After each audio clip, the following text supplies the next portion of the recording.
You're listening to Keeping It Real in the Film World. Today I talk with Mark Wind. Welcome, all filmmakers. You're in the film world. My name is Thomas Kenyon, video editor, live video specialist.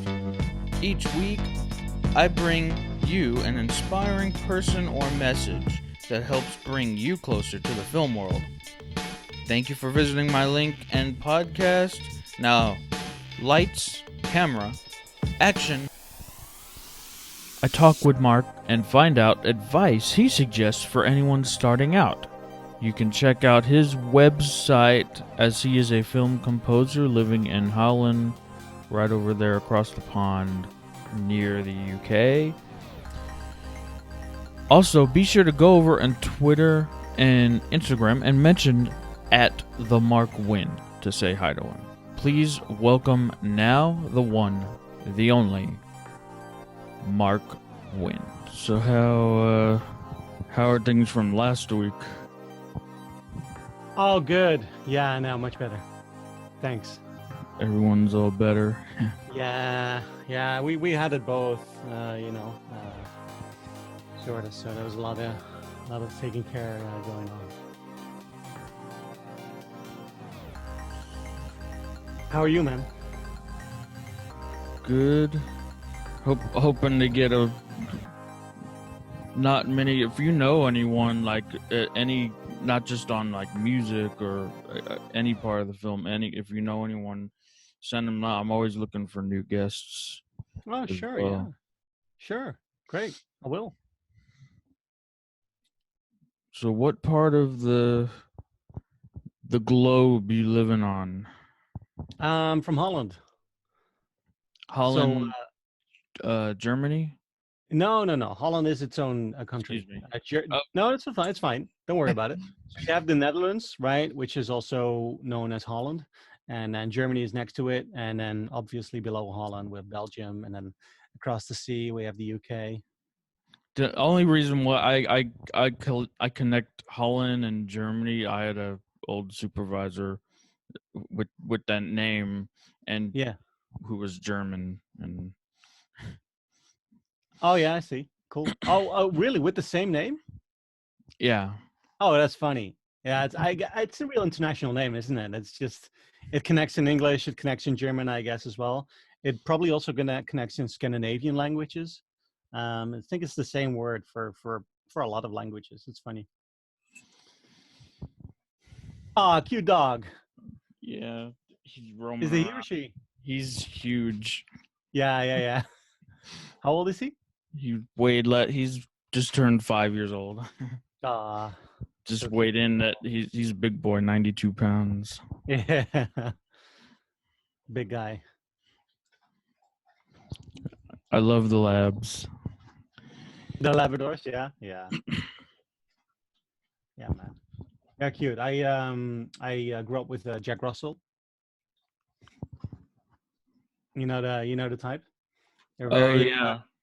I mean, ours. To be honest, though, ours wasn't like a real typical terrier. It was more of a. It was something in between like a cuddly, warm, dependent terrier, and also a little bit with that terrier edge to it. You know. Oh, you just broke up, man. I had a terrier. I had a chow before. Had no lab that we didn't. We had to like give the other lab up because she was just too hyper. Oh Like wow. 15 years ago, or probably 20 years ago. Yeah. Yeah, they can be a handful. Pulling up my question bank here.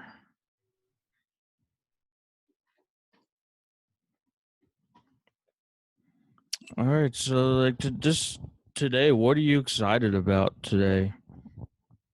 Well, today really is things that are happening every day more and more with Homeless Ashes, in terms of things that Mark is doing, the festivals, of course, that the film is being sent to. And apart from that is the music. I'm also producing an electronic dance single for the first time, which got some parties in Holland interested. So that's a really fun time. And I'm also working on an art piece for a Hawaiian artist. I want to say she's a free diver who also has this art project going on, and we're doing this thing for Luxembourg, um, which is going to be in 2020, presented in 2020 anyway. The event. So that, yeah. And other than that, chilling with my girlfriend and the house pets that we have. We got 5 pets, so those keep you busy. Yep. Yep, always. Yep.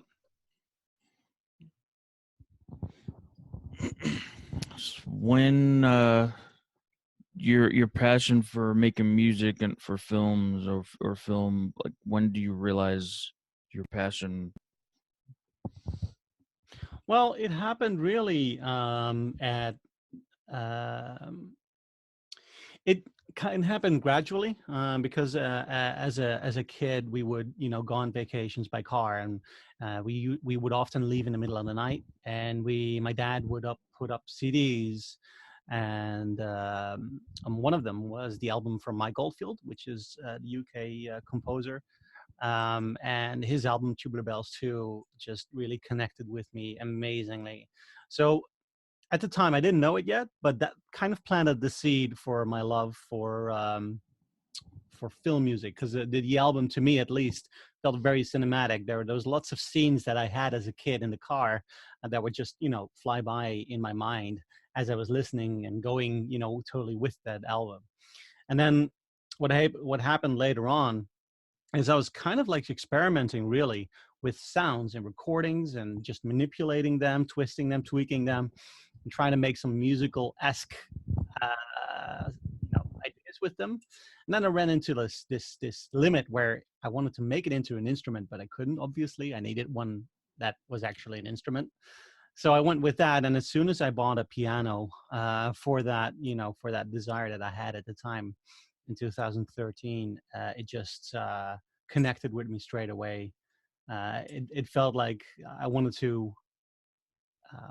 That was my purpose, that I wanted to make those um, stories musically, at least for to film, to imagery, because I feel like that's connecting two very powerful mediums of storytelling.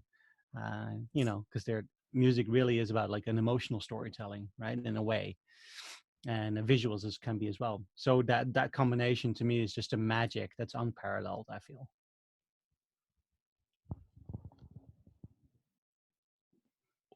And I like to ask everyone, like these are my like the first. I think they were included when I was sending in the email too. But what are you grateful for? Yeah, a lot. I mean, um, I'm grateful for having an upbringing with my parents that was just so musically, because my parents, my first concert was actually Pink Floyd, and they listened to amazing music at home. They would always have these music nights for them, rather than TV. It was always music or TV. That was kind of like their leisure. And my dad, before I was born, also made stereo sets. He made speakers as a hobby, right? It wasn't a thing for money, any at least. It was just a passion of his. So he was always very musically invested, very into sound, and my mom is as well.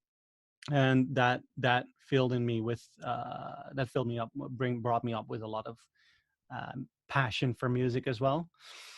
Um, and what I'm also so grateful for having met so many amazing people that gave me courage and strength and self, confidence to actually make some more steps to wanting to dare to dream like a little bigger, and to dare to dream and believe in my own potential, which isn't always the simplest or the most natural thing to do.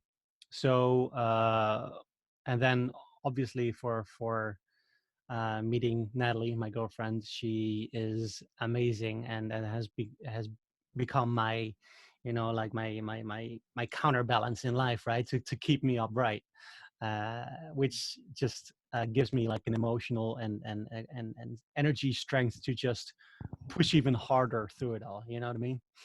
So absolutely that. Yeah, totally. You need that nudge in the right direction, or maybe to stop you from going maybe too far in the wrong direction. For sure, yeah. I mean, one of the things that haunted me with that is just like a restlessness. You're just trying to find your next step, as it were, in a way, and you need a home to really be home at, and to feel like like your heart has been able to settle, as it were, so that you're free to do, based on that kind of like safe and secure base, to go out and to do the things that you want to do, and to achieve the things that you want to achieve. Yeah, yeah, that helps so much for sure. How long have you been in the music creating industry? Like, how long have you been doing this? Well, I started in 2013. I met this lady. She was part of this unofficial ghost hunter team. They were doing like these ghost hunter documentaries in all these different types of houses or castles that had reported, like incidents or just stories about them or myths. And she was working on this new intro that they well, yeah, for their documentary. And at the time I didn't have any experience, but she was a good friend, and she and I kind of had this idea to just make an intro, or for me to make an intro at least, about because I was already doing these kind of like sound ideas and sound recordings and twisting those audio recordings into something musical. um and from there it just grew, right? Like a year later I bought my first piano, and then came the software, and everything compounded really quickly within the year after that. So within 2 years I was attached to a British horror feature, as the composer, because I was just nonstop going about music, reading, learning, listening to everything that it entailed, and everything that's connected to it, which is about the business, but also the musical side of it. It's just all the things.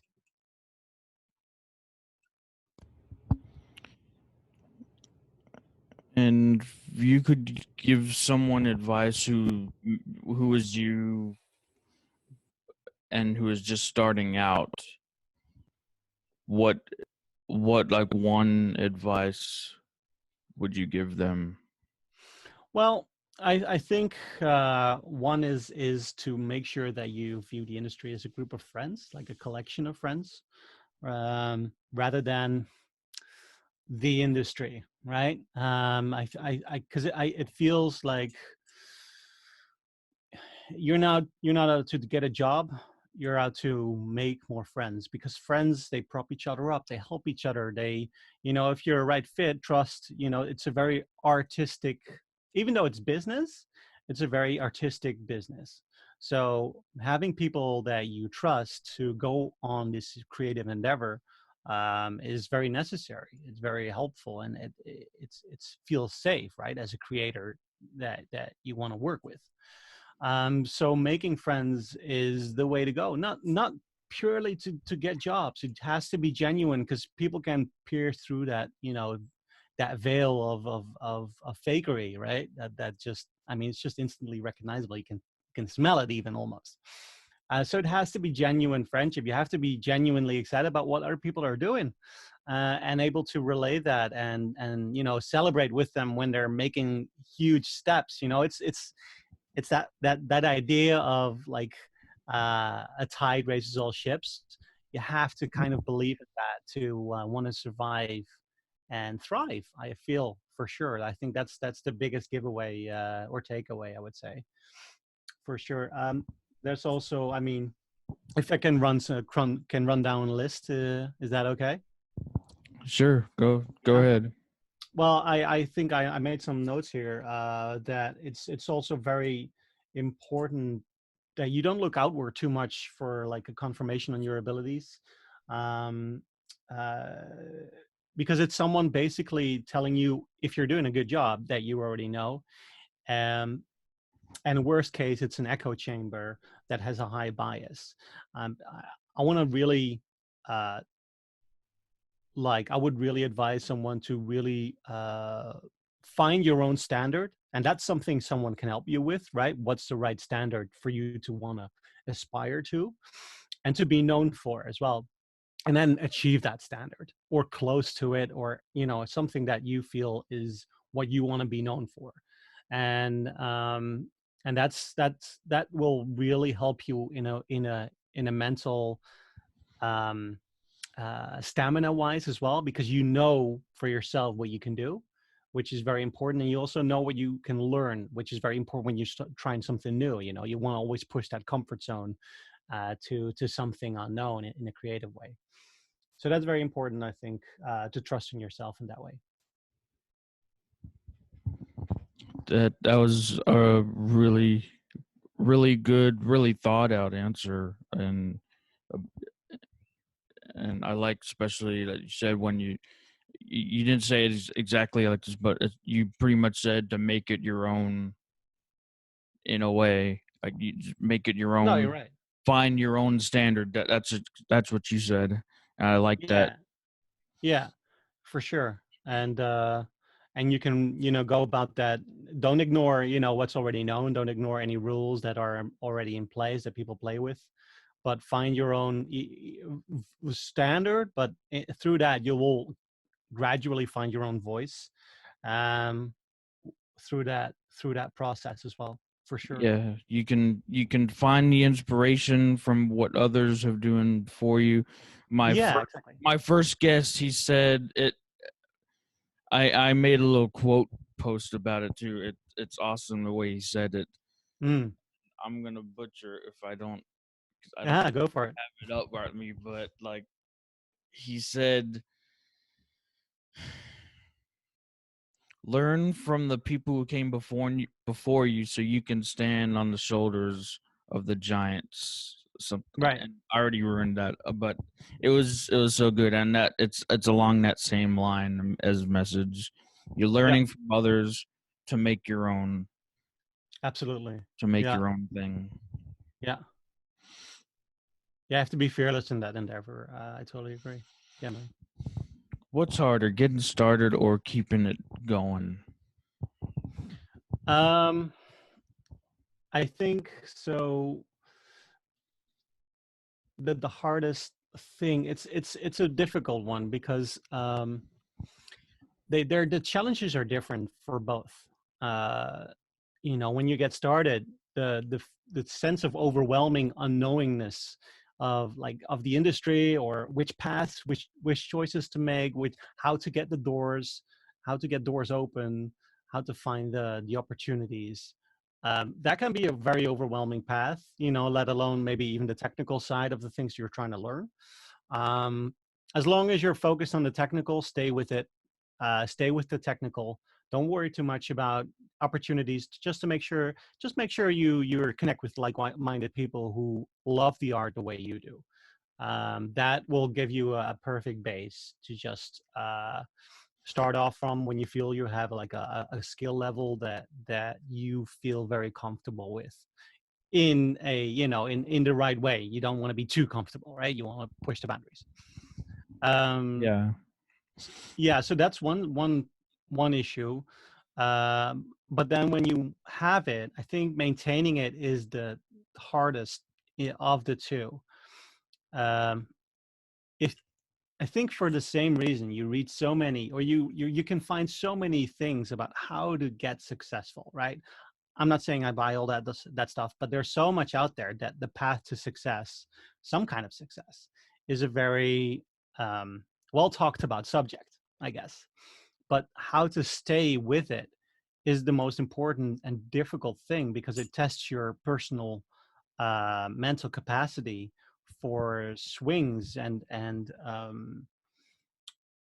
for the changes. You have to. I think that's why I feel that to have that base, that I talked about earlier, is so important, because you can rely on it in an emotional sense. It gives you strength to go with these swings, which, I mean, opportunities, because they can come and go, by not giving into too much outward confirmation, about from other people to you, especially in a positive sense. If you don't commit to that too much, that means you'll feel more strength when that kind of fades a little bit, because it always goes up and flow, right? You don't have a consistent feedback on your work. It's always like with a new project, it might shoot up, and then it might die down a little bit. And then you have to be comfortable with that, or not even concerned about that with that at all. You have to stay focused with what you want to do next. And so networking is a very important, or staying,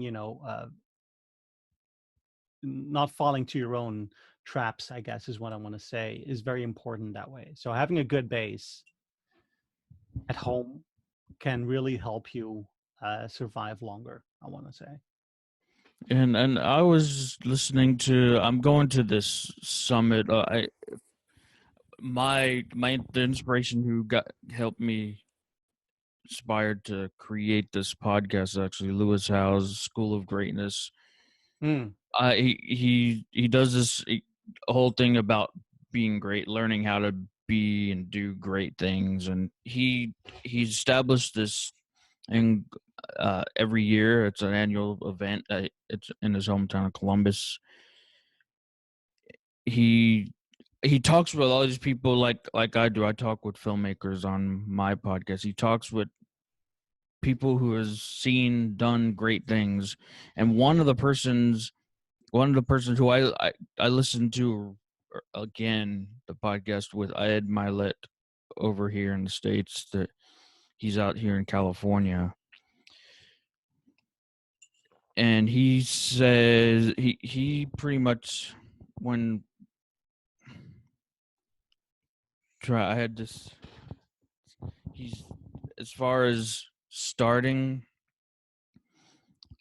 everyone when you're starting, you're it takes like 5, maybe even more, sometimes 5 reboots. You get started, not right thing, you start again. So you have that energy. You have the energy to just start it, and you need it to actually start it, because it's probably not going to work the first time. So you have, and and that's why I always like to ask that question. Some people say, well, I have the energy to start it, even if it didn't pick up the first time. But because it takes 5, 6, 7 times before you actually get it going within maybe a 5-year period, some people may say it is actually harder to get started. And once you do, then you got a little momentum. You just have to keep it up. Well, it's different. It's different. It's different for different. It's difficult for different reasons, right? To have that, when you start, it's just you have a passion and desire and dream that can be very. I mean, if it's like big enough, it can boost you all the way to that first through that first milestone. With those repeated starts that you're talking about. It can be disheartening as well. Like, it's definitely a roller coaster at times. But that goes for both Oh yeah. situations. Yeah, exactly. And you have to, the thing I think also when you're trying to push through or sustain your success, is that you have to keep developing yourself creatively. So you have to push through those or those comfort levels to reach that uncomfortableness again, which is harder and harder because you're kind of inclined maybe to do what you already know and to stick with that. So you have to face your demons, really, what you're kind of afraid of, maybe in a creative way, and just do them. Be fearless in that regard. Um, and you know that that energy when you have when you start up, there's a lot you rely on that energy often quite a bit, and then once you reach that first milestone, it kind of can give you or can find yourself you can find yourself in this maybe a little bit of empty space, really. And that's a scary position sometimes because it feels like, well, you've already done it. What now, right? You can't really rely on that same boost anymore because you're doing something different now. You have to sustain something, and that can be its own challenges for those reasons. So be willing to uncomfortable is a very, very good um, well, trait, really, or skill to develop starting out, but also sustaining your success for sure. Biggest achievement, what, or something that achievement you wrote something down, or and something that you're just proud of. I know that's a two-part question. Yeah. Well, I think it's hard to separate them. I'll try. Well, my biggest achievement, I feel, is really when I found the the my purpose in life in making music. That that changed everything for me. Before I found it, I just went about my life in a very loosely tied fashion. I went through so many hobbies and passions and ambitions that um and it went everywhere. Like I wanted to do for a while Chinese medicine. I studied anthropology, social science. I did IT. I wanted to be a professional poker player. I wanted to be a snowboard teacher. Well, there's probably a couple of other things that I missed, but just to give you an idea, I went all over the place. And those things were really things that I was trying to achieve, right? But it never stuck. It just wasn't me. It always felt, I was enthused by it. I loved it, but I never really found it to be me. It just didn't. It felt like someone else's dream that I just tagged along a little bit for some reason. And then once I bought my first piano in 2013, that's when everything clicked. And making that decision to go there and to just, even though at the time I had no legitimate reason or to believe in my own potential or success of any kind, I just wanted to go there to do it. And I felt that's my most proud moment um, to be able to make that decision and not feel too much self-doubt, not to be illusioned in any way. I knew that it was an uphill thing, but I wasn't swayed or what's the word, I wasn't held back by it, by knowing that it was going to be a challenge. I kind of just embraced it and went in, you know. So that's definitely my proudest and my biggest achievements. Well, I mean, it has to be, in a creative sense, musically, it has to be working with Mark on Homeless Ashes. Um, that's the thing, that the film that touched so many people. It's been a 4-year process for Mark getting the film started. And I met him online when he was making the short film version of it years ago. And through the years, we chatted and we connected. And at some point, we just creatively synced up so much that we thought, like, we want to work together. And having worked with him on this has been Absolutely the biggest and most proud achievement that I can look back to for so far. Absolutely. Yeah. When and every single, whether you're a video editor, uh composer, making a song, when you're creating something, how do you know, is there a feeling, or is there how do you know when, or perhaps if you're working for a script, and it says it right in the script, but how do you know when your piece has that touch on it, that when it's finished? Um, that's a difficult line always, every time again, to really, I haven't found the consistent answer to that. Like, you always want to add something else, but well, you have a Well, it's not deadline. necessarily adding. I always want to make changes, and that can be adding, removing, or just simply changing. Um, It's all part of that art. it is. So I don't have that sense of completion with everything that I make. But I do know it. So it does pop its head at some point, every now and then. And when it does, it's very fulfilling. It's, when you feel like this is that moment where it's done, where it's finished. This is the way I want to say it.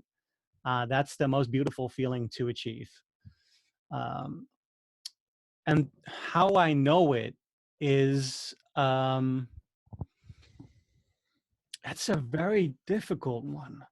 How I know it is you feel it in your gut the same way that you feel something when you listen to music. I mean, for me, musically, most people, right, listen to music and you feel something when you do. And knowing something when knowing whether something is finished when you create something is in that same region. It's obviously a little bit different because you're doing it, you're making it, you're creating it, but it's definitely within that same like region that you can barely really put into words, really. Um, but it has to do with knowing what you want to say, how you want to say it, and how you want to move, imaginary, at least, someone's heart, which can be in a lot of different ways, right? In a lot of different emotions or feelings. It can be light-hearted or casual or fun or sad or horrific. It can be so many things, mysterious. Um, so when you have a vision for what you want to do, what you want to set out to achieve, it's kind of like just waiting for whether or not you can feel that happening once you've finished the creation, right? That's I feel that's got to do with it. That's probably a large part of it. There's probably an X factor somewhere that I can't put my finger on, but I'm sure that's most of it. And also, I want to touch on too, I get this all the time when I listen to music for the first time, and then when when you get that feeling of, this is ready for to be sent out, and then it gets distributed where people can hear it, where it gets put out there, people listen to it. When you get to that point, that's when it can become, someone hears something for the first time when they're doing something. Every time they hear that, it becomes a memory trigger, so it works Mhm. Yeah, on that end too, on the listening side. for sure. Yeah, yeah. Well, I love that. And every time they hear it, it triggers an emotion. Yeah, It maybe not the same emotion you had when you were making it, but it creates other emotions then too. but that's the thing about it. It's ultimately it is art. It is an experience. You can't really dictate it, otherwise it would lose the whole essence of it. Um, You're right. It's for the same way people experience movies in different ways. Even though a person or a group of people might like one movie, they might like it for different reasons, or overlapping reasons, but still with differences. So yeah, you're right, man. Very, very true. Uh, pretty much finished the questions I sent over to you that you had, and I know I asked one Oh, that I oh, you can go for anything. didn't It's fine. send, but I We can wanted repeat. I like talking to the other another composer a few episodes back, Michael Shine, and that's why I want to, like, especially any creator really. I like, how do you know when your story's finished? That's for more the creators, maybe not the actors, because they're just following a script more or less. I mean, I know they put their touch on the character, but I guess maybe in terms of when they maybe there are creatively is more of a when they understand the character, right? I guess. oh yeah.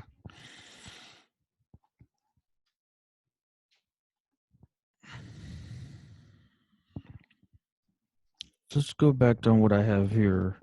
Sure. Rituals, habits, routines, you, anything starts your day. Right. Well, that's I think I'm still trying to figure that one out. Because I mean there's so much going on with this household, with 5 pets. Um I mean I drink coffee. That's definitely a ritual that cannot be done without, or at least not start the day without. Um I kind of uh want to make sure I start my day off with just giving the animals here just a lot of attention and love. We have 2 cats and 2 bunnies and a guinea pig, and they all want attention and food, but they do want attention and freedom and that sort of thing. So I don't want to skimp on that, uh, because that knowing that they're okay makes me feel more free when I'm done with that. You know. So that's definitely a big part of my daily ritual. And then when it comes to starting a project or doing anything really creatively, I want to make sure that my studio is tidy. I just want to clean up. Whatever that is, that could mean bringing a cup out, or that could mean just rearranging some stuff, small ones. But that's definitely important for me to make sure that it feels cleaned up, like a blank slate, that you can start writing on, I should say. I on that lines, I heard from how, I don't know if you heard this, but like how the artist always lives in a messy space. Is there any Oh truth yeah. to, like, a messy space, creative mind, or is there? I would totally agree. Yeah, for sure. Like I start off tidy, but it doesn't it doesn't stay that for long. It's just a way of getting myself triggered and started. But once it starts, it feels like everything that you live in is only to serve you in a creative capacity. It doesn't Mhm. need to be tidy. It doesn't need to be it just needs to be functional. So as long as it's functional, and you can do the things that you need doing and create the way you want to create, um then it's then it's just perfect, because it's the attention to like the surroundings in that way kind of fades away, because you're mostly focused on what you want to create, or ideas in your head, or finding a certain headspace.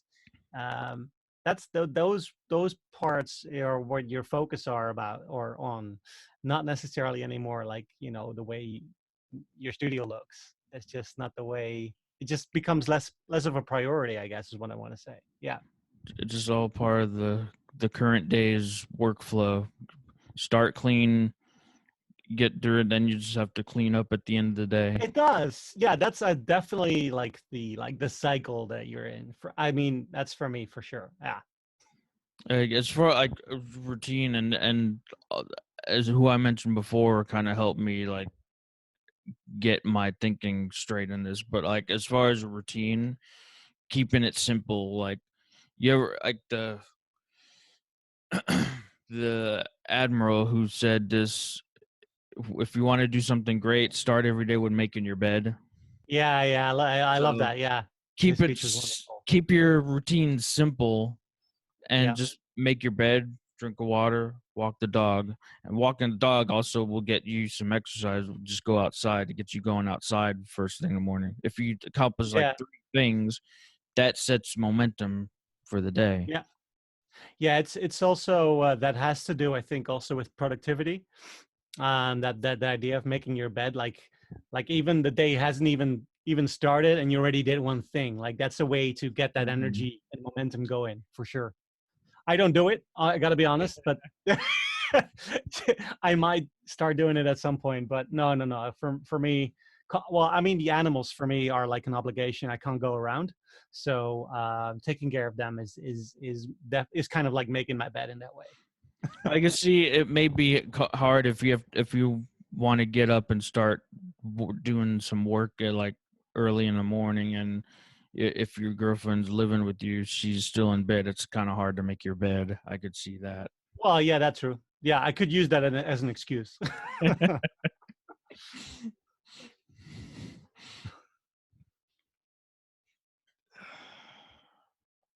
Inspirations. Who inspires you um, I honestly, as like a just a person in the world? Not on your work just yet. I'll get to that in a minute.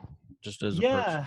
Well, you know what though is I thought about that question because you did send me a question list, right, before this, Yeah.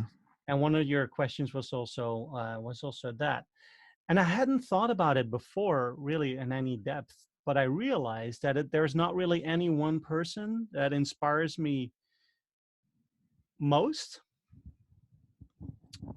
I mean, there are people that inspire me, right, with what they've achieved, like Mike Goldfield. I his creative uh, talent and skill is just incredibly inspiring.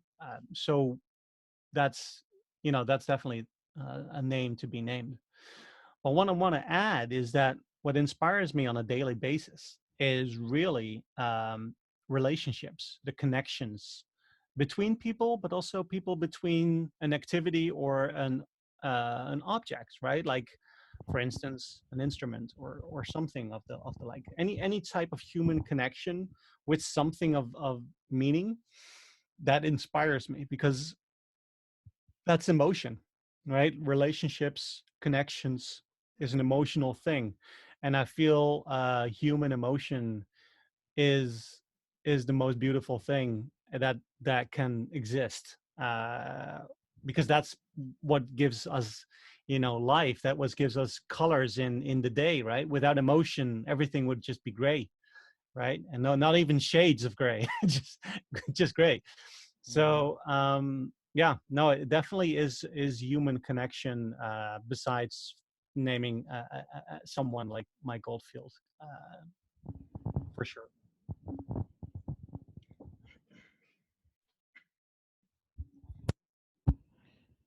And I had a thought on that, and it just should have written it down.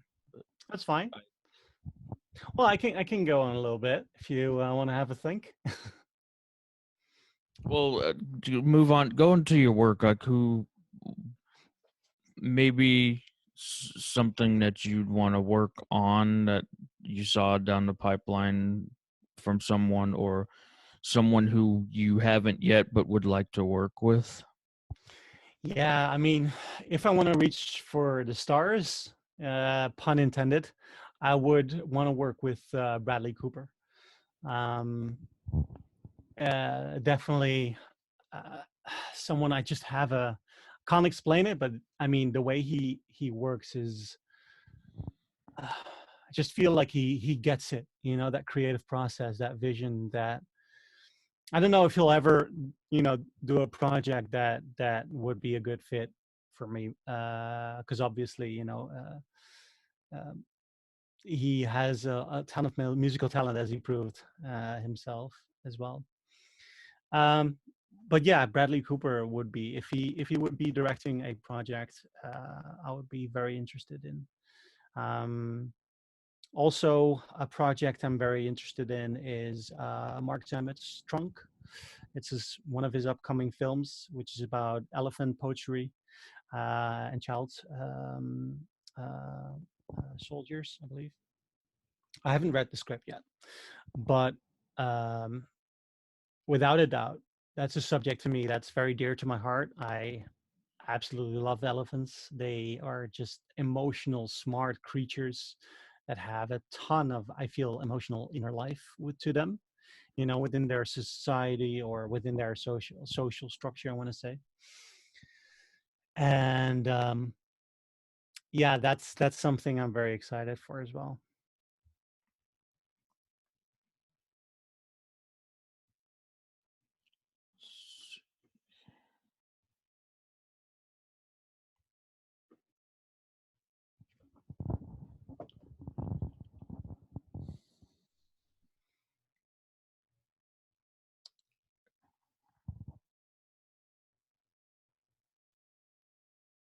How do you stay fresh, or how do you stay like, when it comes to content creation, or how do you maybe know the next target, the next result you want to reach, or creation that you want to make? How do you know? How does it come to you? Well, it's a process in terms of film scoring. It's a process of communication, discussion with the director about vision, about what emotions you want to reach, the context, story, the scenes, the beats of the scene, elements within the scenes.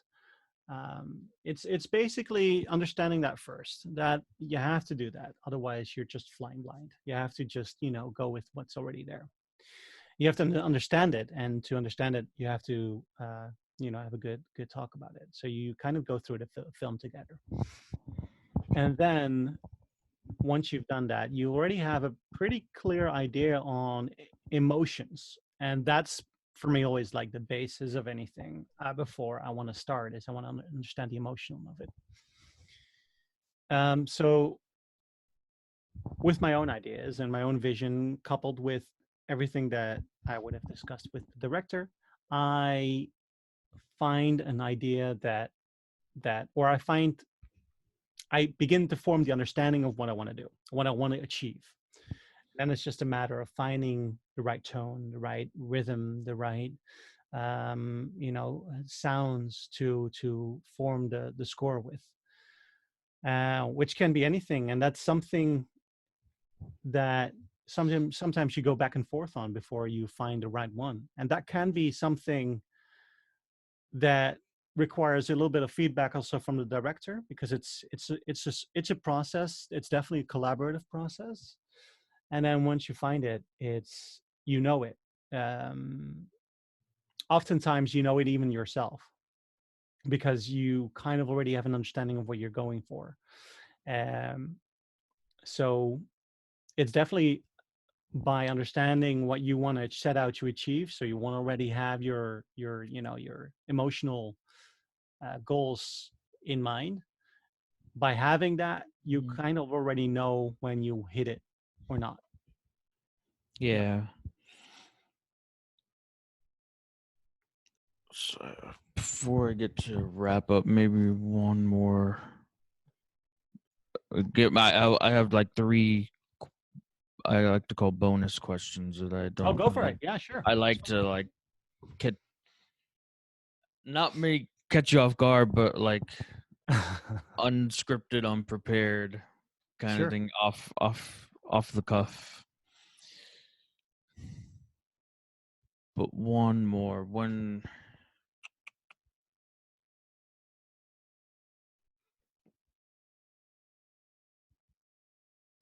You mentioned a little before about connections. You actually, I like, instead of just being in the industry and connections, you actually said and you said you're making friends, and I like that it puts more, it makes it a little more personal to you. How many connections or friends have you had leading to a future role? Oh, oh, that's a good one. It's a good question. How many? I don't know. A lot. You know, everyone that you meet, you become friendly with on various levels. Sorry, various degrees. I want to say. Um, so hundreds. I want to say uh, for my first film, when well, I should say I did a short film in Holland. It was a student film, and they only put out an ad. Um, so I didn't even have to have a network at all to go to them by that point. But I kind of applied, sent something in, like an audition, kind of like a musical audition in a way, and they liked it a lot. So they, you know, invited me over, and I was competing with a couple of others, I think, and they finally settled on me. Um, but after that short film, I did a British horror film, and that obviously because I'm Dutch and I do everything from here from my studio in Holland. I had to use the internet, social media, and everything. So I had to create a quite a bit of network. But that too kind of just ended up, but through sheer luck of finding these people who were creating this very ambitious a horror film. Um, Through, I mean, by then I only had met tens of people um, within the industry as a real genuine network. You know, I mean, I met more people obviously, but within the industry for sure, it's like it wasn't that many. It was below 100. So yeah, that.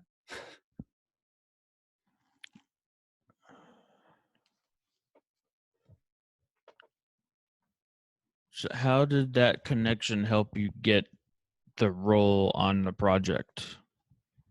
I don't know if you just, maybe you just stated that, but that was kind of my next question. Yeah, sorry, I talk a lot. Yeah. No, well, it it went through. It was just a couple of conversations that we had, and I hadn't done a feature by then, um, um, and they wanted me to send something as an audition as well.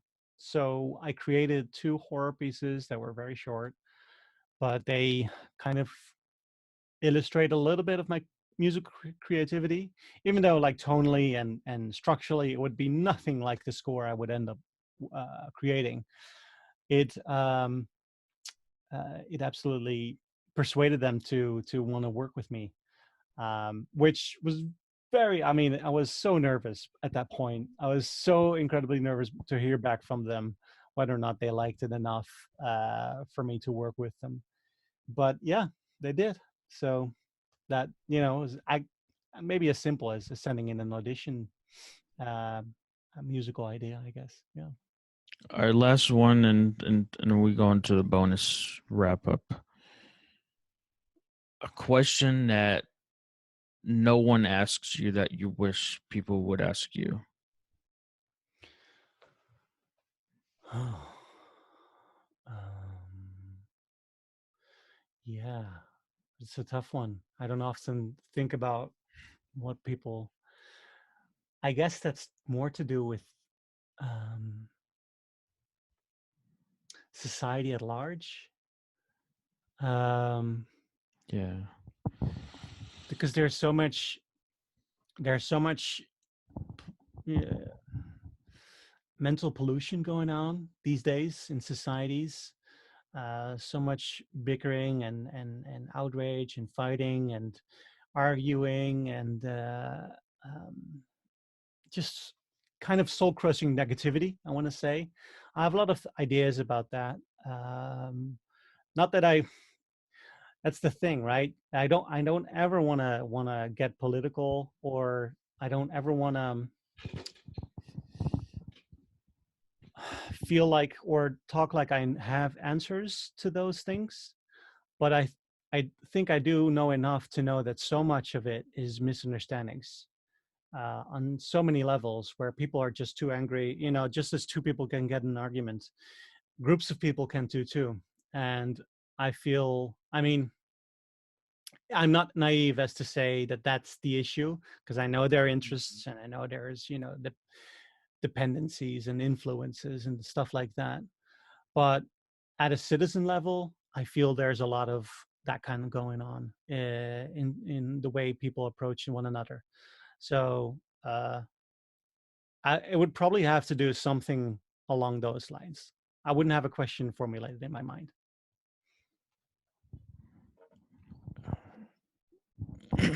So maybe it's just having just a understanding, and maybe something, it would be like a project that you can help send a message about.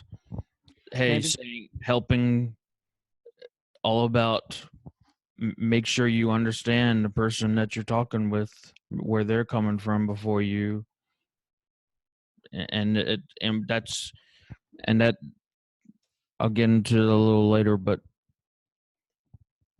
that's kind of the importance of it. It's Yeah. We're here to send the message.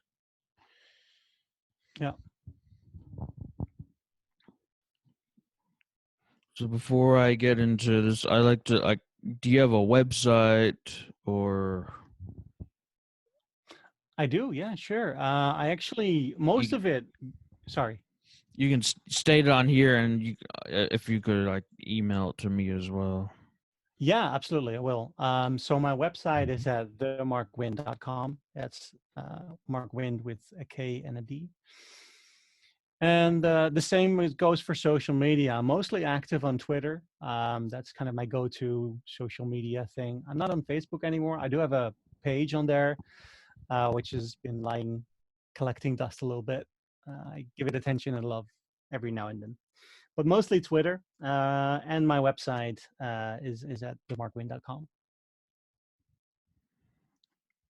And that's when people, what can people expect to see on the website? Like, is your all your work? No, yeah, not yet. No, I might do a remaster of the work I've done. Um, what I have on my website really is me in the studio. Just a couple of pictures to show you where I'm working. With a page a little bit about me. I honestly haven't had the time. I wanted to do a blog as well, but it's been stuck in a little bit in my to-do list. It's one of those things that just haven't had the time yet, because I do so much on Twitter that my website is kind of an I don't want to say afterthought, but it's just an extra, a visual extra, I want to say, for people to go to and to check out, rather than really the center of what I'm doing. So most of it, what I'm doing is definitely, if you want to stay up to date, is definitely going by visiting my Twitter. Yeah, for sure. You stop by on Twitter platform, Twitter, and you can mention at the Mark Wind, or you can visit his website, themarkwind.com. It's MARKWIND.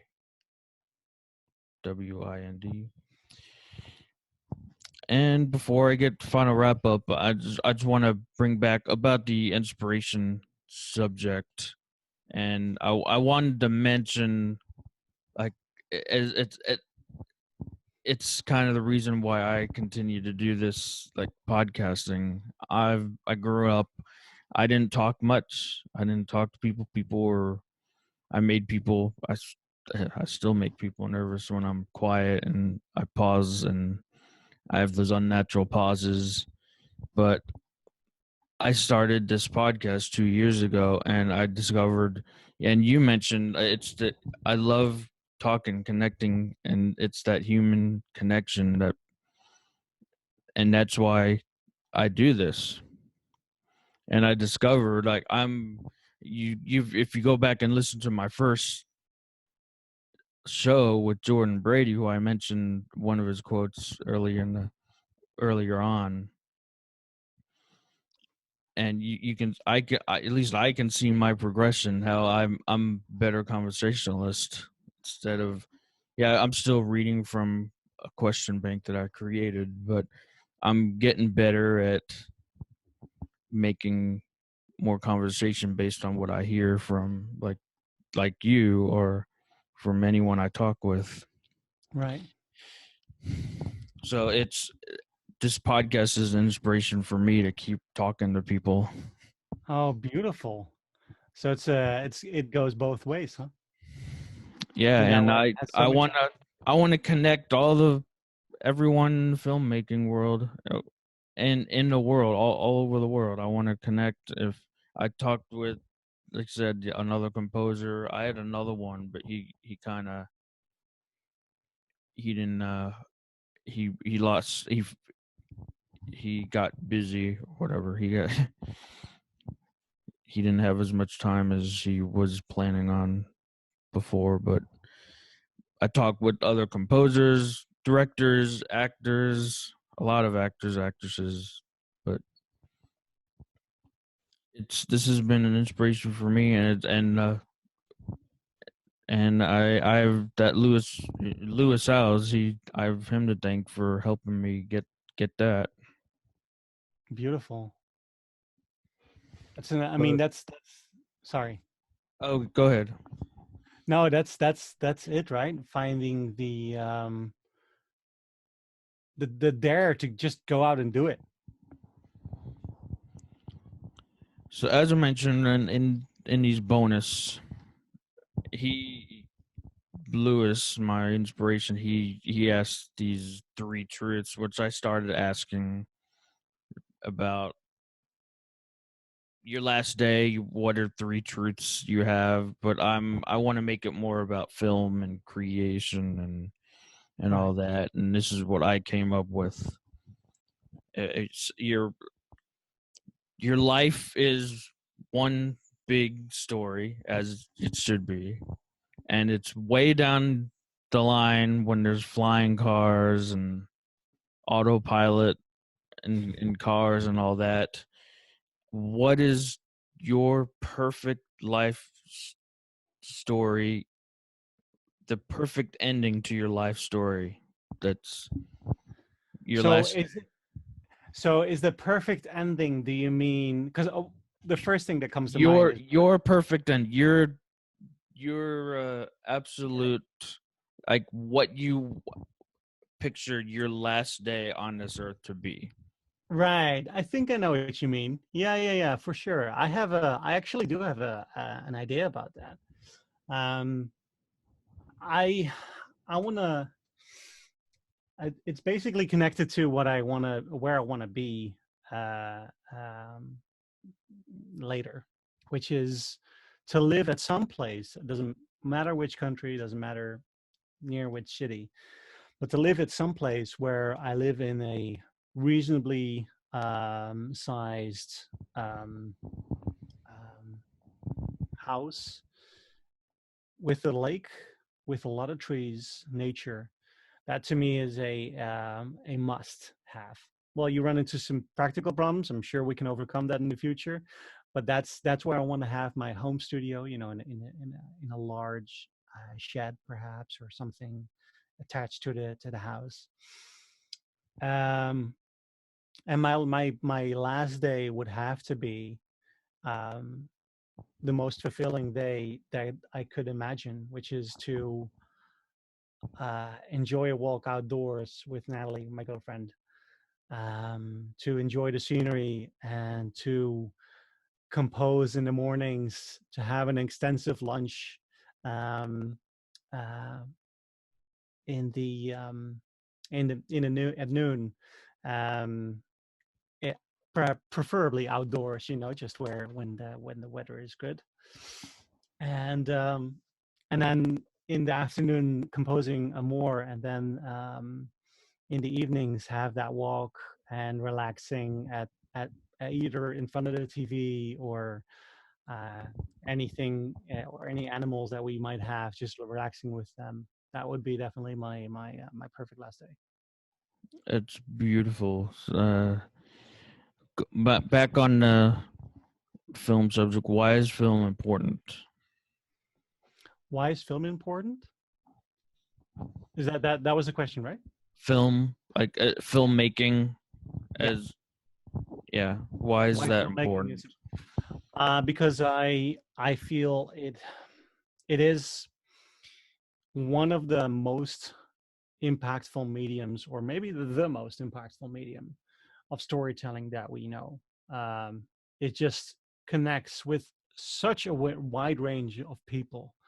Uh, I mean, there are people who don't watch movies, but they're not many. Like every time someone tells me that, which is probably like two in my entire lifetime, um, I just don't believe it. Almost, you know. I mean, you know, everyone's different.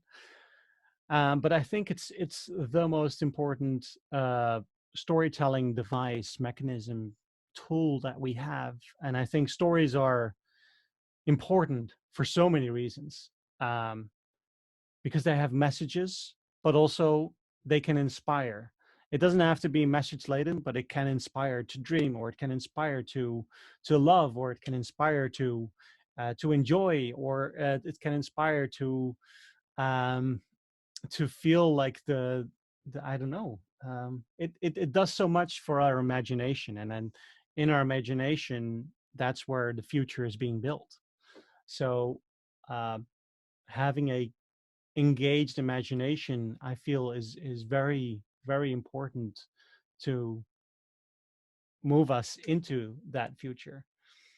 Uh, we need it. We need imagination, and we don't. I mean, film certainly isn't the only way that we are imagine or that we are inspired to imagine. There's so many things to inspire us, but I feel a film is the one that can reach um, one of the well, film is one of the one of ways that can reach the furthest, I feel, and the most profound. It just permeates throughout all of culture, and reaches billions of people. uh yeah, there's no second, I feel, that can come close. And there's so much diversity within film as well, in terms of the way and types of stories being told. uh, that's unmistakably valuable to our society, I feel, to the world, for sure.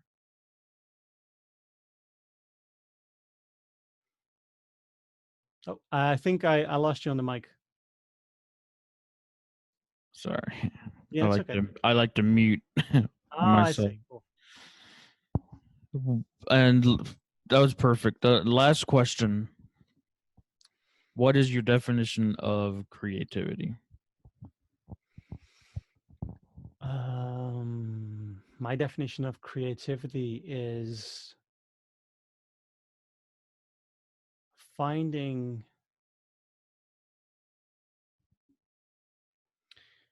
my definition of creativity is finding something in the world, in your surroundings or whatever, and putting putting your mark sounds too harsh, but for a lack of a better expression, to put your mark on it, your stamp on it, um, to put like a piece of your heart in it, whether it's that kind of like gravity. It doesn't have to be that, but just a bit of your personality into your surroundings, whether that is something intangible, like a something digital, you know, or it's something very concrete, like a desk or an art piece that you're doing. um I feel it's a giving a bit of ourselves to something beyond ourselves. I think that is creativity, and it can be in a presence, you know, or it can be in the type of present that we may, you know, think of to give someone, or it's definitely it's definitely that. Um, yeah, All right. Mic's still on. yeah, it works. But I'd like to thank you for just giving me a bit of your time today Oh man, to such a pleasure. come on, and I'll be check out all his website. Say hey to him on Twitter. Mark at the Mark Wynn on Twitter, and he has no problem responding. I have no problem at all. Like, he gets back to me right away on Twitter when I was contacting him. This was fun, and I'd like to have you back on one day in the future. That's a promise for sure. It's been a lot of fun. Like I love the way you conduct the interviews, and you can genuinely see a passion for the experience of the other person that you're interviewing. And I think that's an amazing talent and skill to have. So I would love to be on again for sure. And coming saying that to like someone who didn't never like to talk, that's like a huge compliment to me.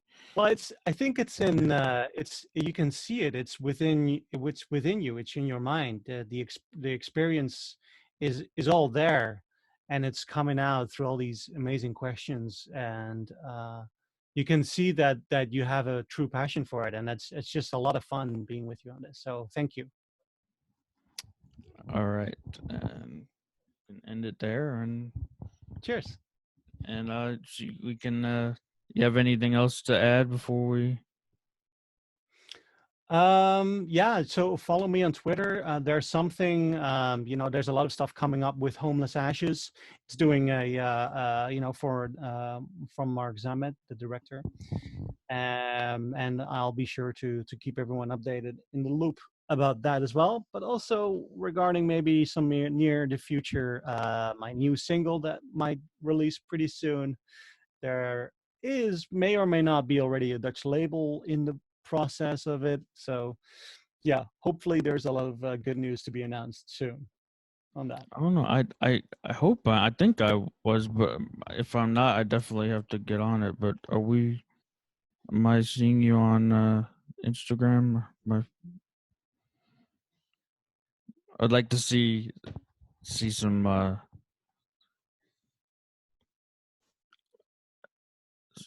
you said you're newer to Instagram. I like to see get on the story at Twitter. They're all kind of doing it these days. Like Twitter, even Twitter, they have the moments. If you're Yeah, in the true. right, like create one of those stories one day, and I'll see you around too. Yeah, I will. Absolutely. Thanks, man. As a challenge. I'll accept. All right, and I'll let you go. And till next time. Have a wonderful day, man. All right, you too. Thank you. I hope you enjoyed this episode. If you did enjoy it, please share this with your fellow filmmakers and friends and comment on why you liked it and what stood out to you. Be sure to check back here for all the latest episodes and to see who I talk with next. Give a shout out to Mark on Instagram and Twitter and let him know you heard him on the show. Again, he's at Twitter at the Mark Wind. Also at the Mark Wind. It's TheMarkWind on Twitter and Instagram. You can also check out his work on www.themarkwind.com. I'll have all that listed up for you in the show notes. Be sure and check that out. Thank you for listening and subscribing to In the Film World, and hope you have got some valuable information from this episode. And remember to enjoy the journey, trust, and love the process.